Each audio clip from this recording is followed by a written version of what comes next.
Assalamualaikum warahmatullahi wabarakatuh. Kembali lagi dengan saya. Hari ini kita akan melanjutkan pembahasan di bab 7 tentang menambahkan formula dengan text box pada form atau report. Nah, langkah yang pertama perintahnya yaitu membuat file database dengan nama file modul 6. Seharusnya dengan nama file modul 7.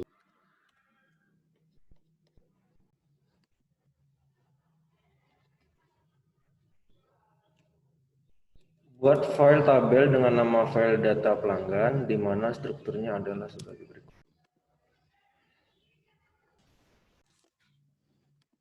Nomor pelanggan berupa teks. Pelanggan. Nama pelanggan berupa teks juga.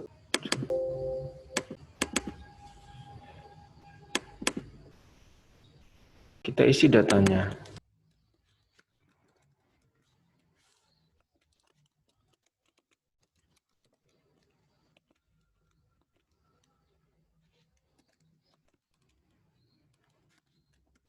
Nah, untuk tanggalnya kita isikan tanggal terkini saja ya. Jadi tanggal hari ini atau terserah kapan.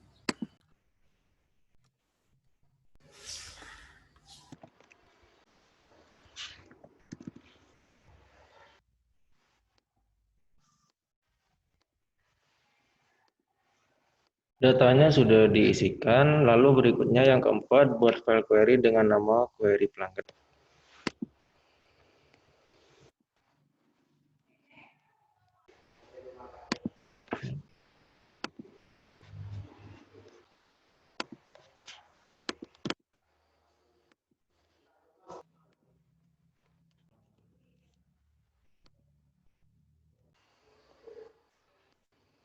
Kita masukkan semua fieldnya.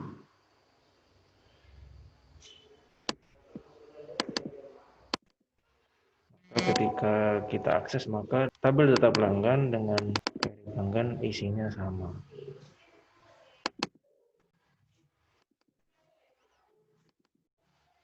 Nah, data query pelanggan sudah kita buat dan selanjutnya membuat form.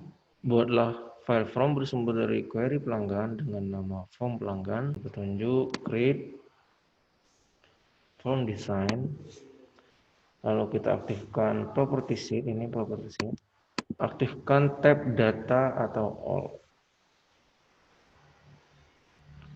Pada baris record source, pilih query pelanggan. Aktifkan jendela add exciting field.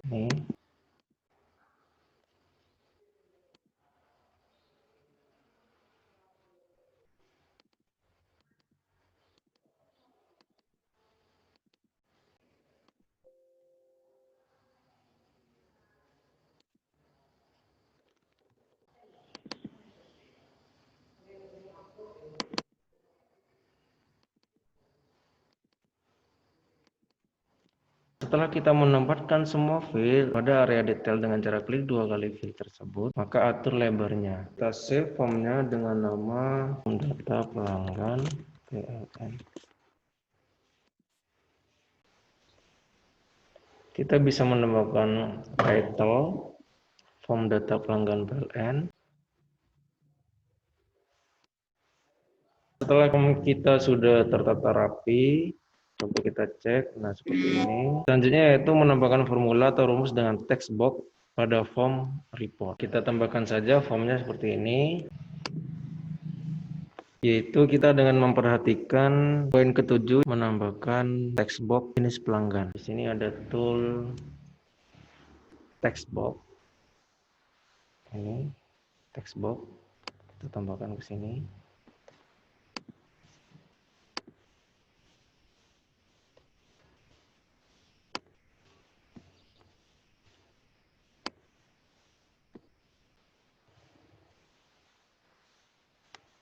Kita beri nama jenis pelanggan.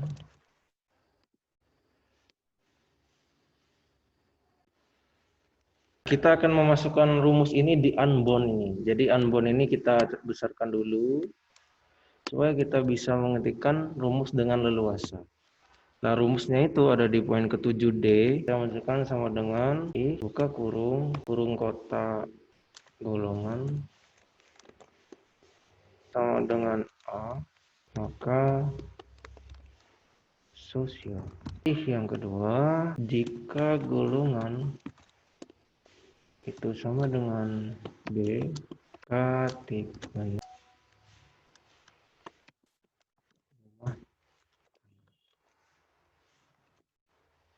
jika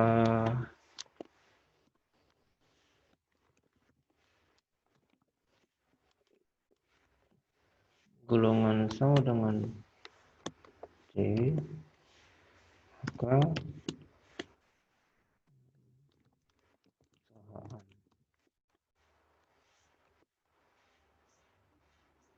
jika tidak sama dengan A, B, dan C, maka industri.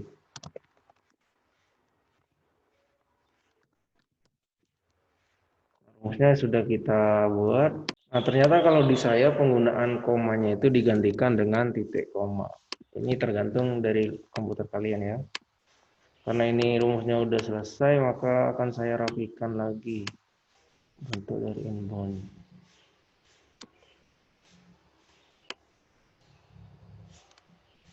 Lalu kita lanjut ke field tarif per meter, jumlah rekening, denda, dan total tagihan. Seperti biasa kita ke text box, kita taruh di sini.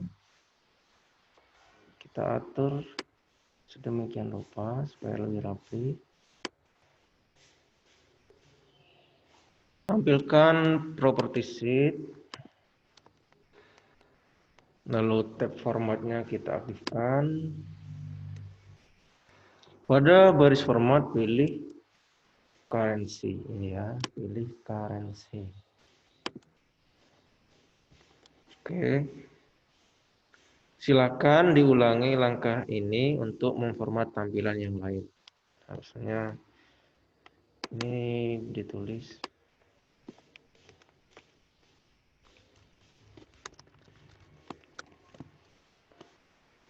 tarif per meter. Buat lagi jumlah rekening, denda, total tagihan.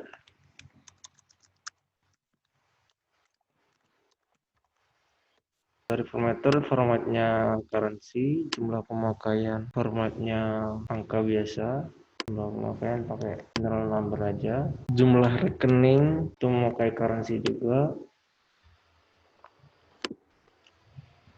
denda menggunakan currency, total tagihan juga formatnya currency. Nah, untuk kesemuanya ini tarif per meter, jumlah pemakaian, jumlah rekening, denda itu ada rumusnya masing-masing ya. Kita cek lagi ketentuannya di poin nomor 6. Kita besarkan onboundnya supaya kita bisa menuliskan rumus dengan leluasa, sama dengan seperti biasa I. Nah, untuk rumus tarif per meter kalian lihat ketentuannya di poin ke-6. Saya akan bahas rumusnya untuk tarif per meter. Ini acuannya adalah berdasarkan golongan. Jadi jika golongannya itu A, maka tarif per meternya 500.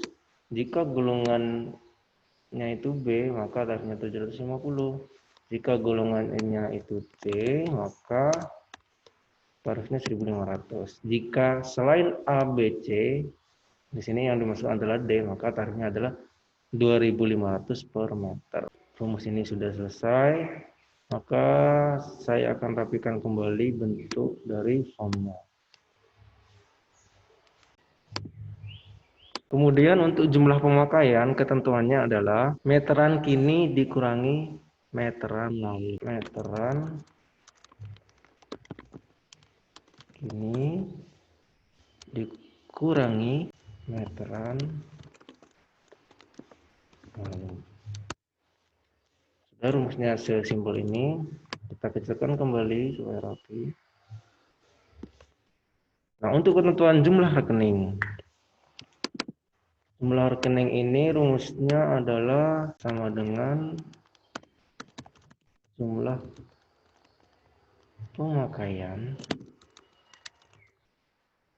dikalikan tarif per meter. Oke, di sini paham ya? Kita kecilkan lagi.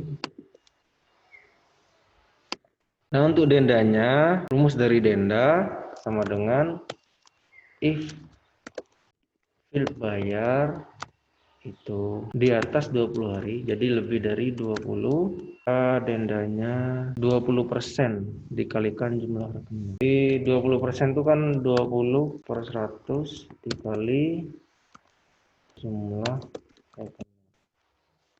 Jika kurang dari 20 hari, maka dendanya 0. Berarti kita tuliskan 0.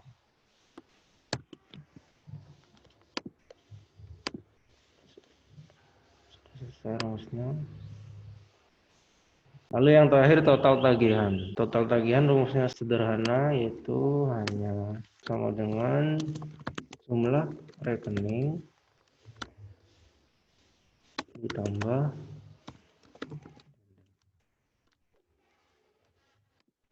coba kita cek apakah sudah benar rumus-rumus ini. Kita kembali ke tampilan.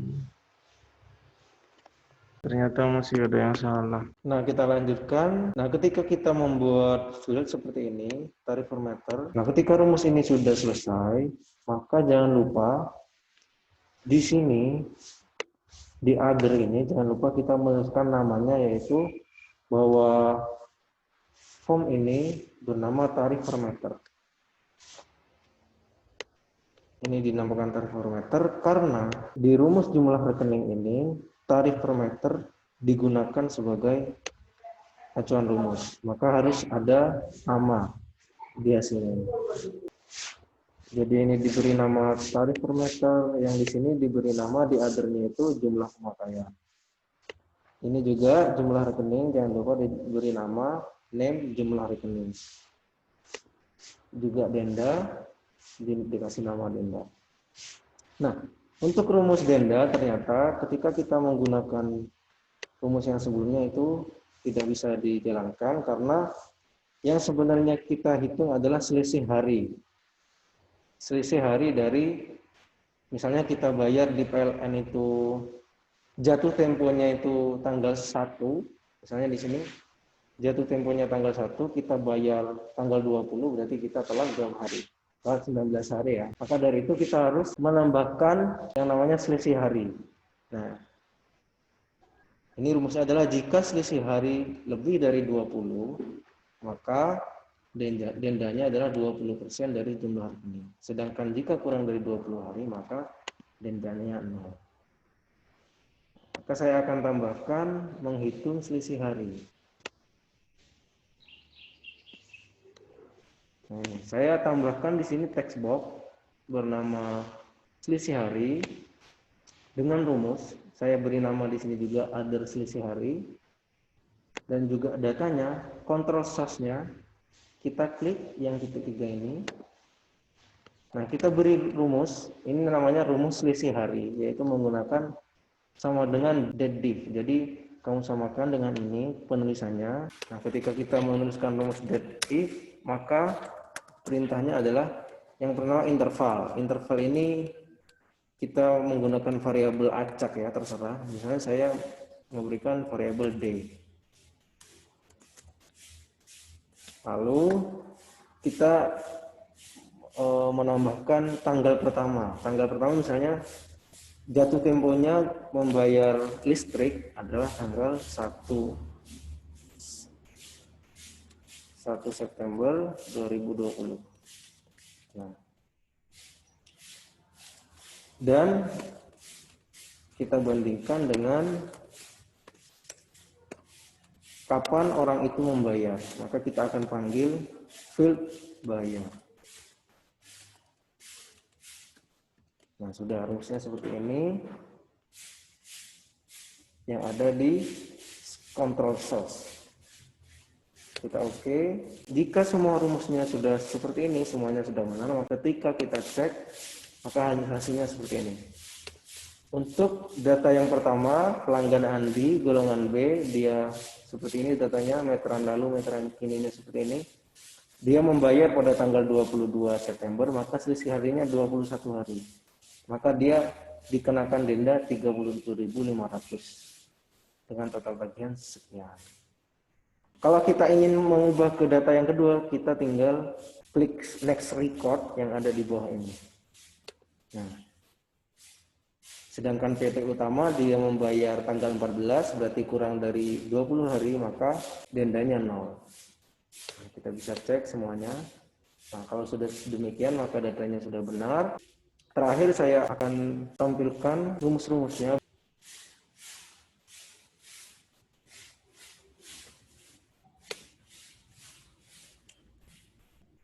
Berikut ini untuk rumus dari selisih hari. Lalu ini rumus dari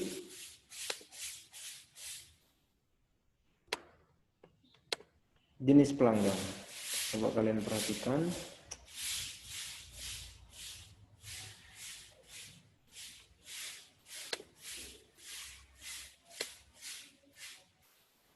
Saya besarkan rumusnya. Ini rumus untuk jenis pelanggan. Lalu ini untuk rumus dari tarif per meter. Coba kalian screenshot ya. Lalu ini adalah rumus dari jumlah pemakaian. Lalu ada rumus dari jumlah rekening, jumlah pemakaian dikali tarif per meter.